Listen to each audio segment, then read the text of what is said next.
Da li ste ikada vidjeli šta se dešava kada porodični sukob pređe sve granice?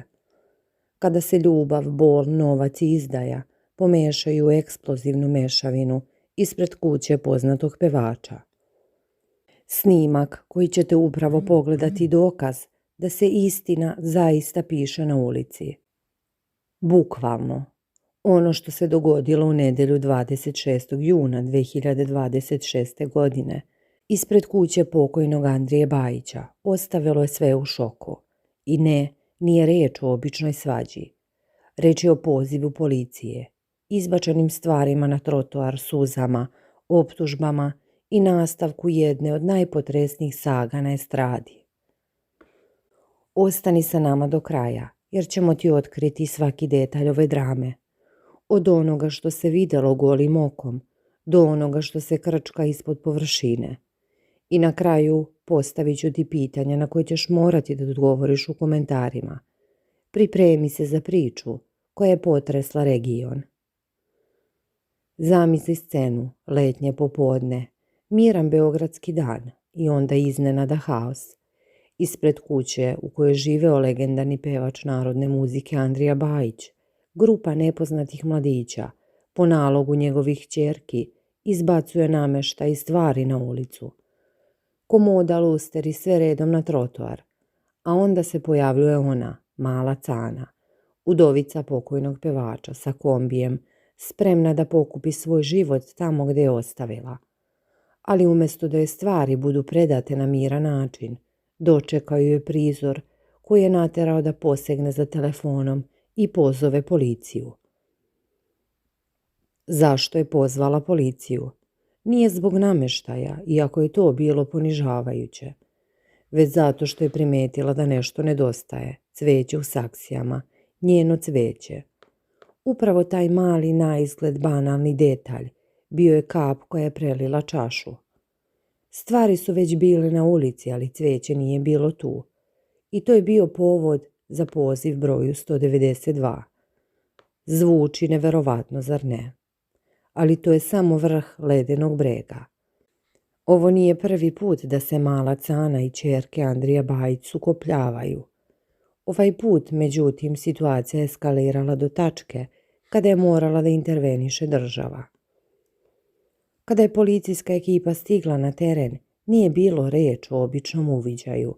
Oni su ušli u kuću, razgovarali sa ukućanima, a zatim su napolju proveravali dokumenta Caninom pratiocu. Sve po pravilniku. Iako je došlo do kratkog ali napetog susreta između male Cane i jedne od Bajićevih ćerki, cijela situacija je začuda prošla mirno, ali mir pred Oluju. Ljudi moji, ovo je nastavak drame koja će trajati mjesecima, pa čak i godinama. Podsjetimo se samo, još dok je Andrija Bajić bio živ i hospitalizovan zbog moždanog udara, situacija je bila zapaljiva. Mala Cana je tada iznela jezive optužbe da su je ćerke fizički napale, čak i ispred njegovog kreveta u bolnici. On je, kako kaže, sve to gledao, molio ih da stanu i rekao im da im to nikada neće oprostiti.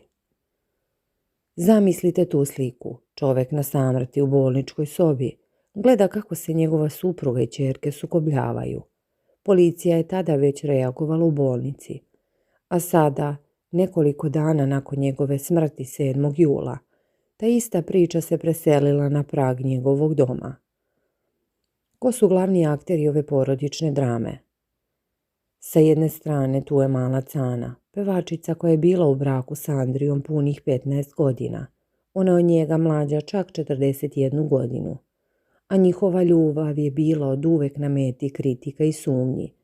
Sa druge strane tu su Andrijine ćerke, Jelena, Milica i Snežana. One su prema Caninim rečima glavni akteri sukoba i nasilja koje traje godinama. Ali čekajte, nije sve tako crno-bijelo. Dok mala Cana plače i priča o maltretiranju, pojavile su se fotografije koje govore sasvim drugu priču. Naime, na društvenim mrežama su svanule slike na kojima Andrija Bajić pozira sa svojim ćerkama u opuštenom porodičnom ambijentu. izgledaju kao srećna porodica. I ne samo to, mala Cana je bila na svakom slavlju. Kako onda pomiriti te idilične porodične kadrove sa jezivim pričama o nasilju i guranju ispred bolničkog kreveta? Da li je mala Cana lagala kada je govorila da su odnosi loši? Ili je ova slika samo lažni sjaj koji prikriva duboke porodične pukotine? To je pitanje koje muči sve. A šta je sa imovinom? Tu je, dragi moji, ključ svega. Mala Cana je otkrila da je upravo ona predložila Andriji da prepiše porodičnu kuću u Beogradu njegovim ćerkama. Zvuči plemenito, zar ne?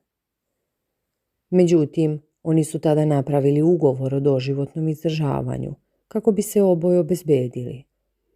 Cana tvrdi da su zajedno pobegli iz te beogradske kuće u Devojački bunar, upravo zbog ćerki. Sada, nakon Andrijine smrti, ćerke navodno osporavaju taj ugovor i žele da ga obore. One su prema Cani čak govorile lekarima da je ona lažna žena i da je falsifikovala venčani list. Zamislite samo koliko bola i poniženja mora da osjeća žena koja je 15 godina bila uz čoveka, negovala ga, a sada je suočena sa optužbama da nije ni bila njegova prava supruga. I sve to dok još uvek nosi teret njegove smrti. Mala Cana u jednom momentu izjavila: prokleta im bila kuća. Teške riječi koje odaju očaj i bes. Ona sada boravi kod kume jer se, kako kaže, ne osjeća fizički dobro. Vratimo se na današnji dan, 26. jul. Zašto su baš danas stvari izbačene na ulicu? Da li je to bio plan da se mala Cana ponizi pred komšilukom? Da li je to bio pokušaj da je se fizički udalji iz kuće, koja je po njenim rečima i dalje njen dom? Ili je možda reč o činu očaja, u posljednjem pokušaju ćerki da povrate ono što smatraju svojim?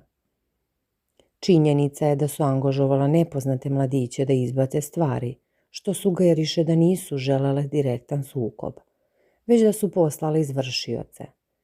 Ipak, kada je mala Cana stigla, došlo je do kratkog sukoba jednom od ćerki.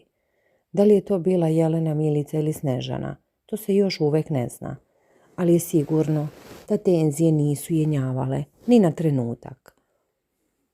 Mala Cana u više navrata govorila o tome kako su je ćerke maltretirale godinama, ali da je ćutala jer ju je Andrija molio, jer ga je bilo sramota. On je navodno i pre nje imao problem sa ćerkama. Da li je onda ovo sukob koji traje decenijama, a koji je sada nakon smrti njegove konačno izbio na površinu? Da li su ćerke od uvek bile ljubomorne na očevu vezu sa mlađom ženom? Ili je u pitanju bio strah od gubitka nasledstva? Istina je verovatno negde između.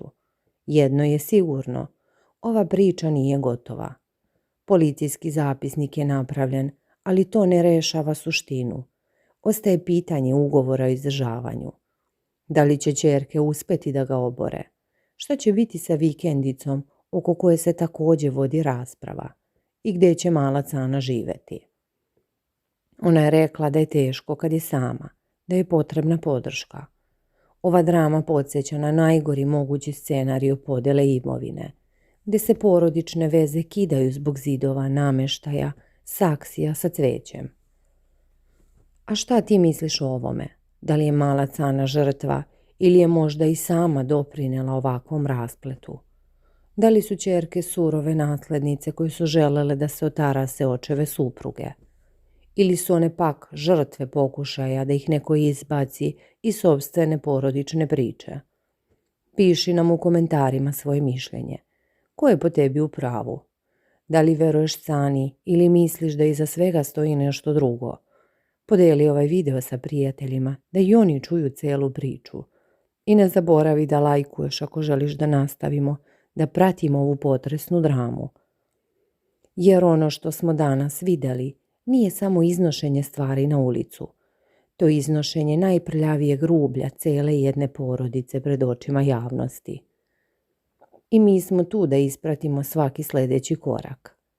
Do sljedećeg puta čuvajte svoj mir, jer očigledno ni novac ni slava ne garantuju sreću.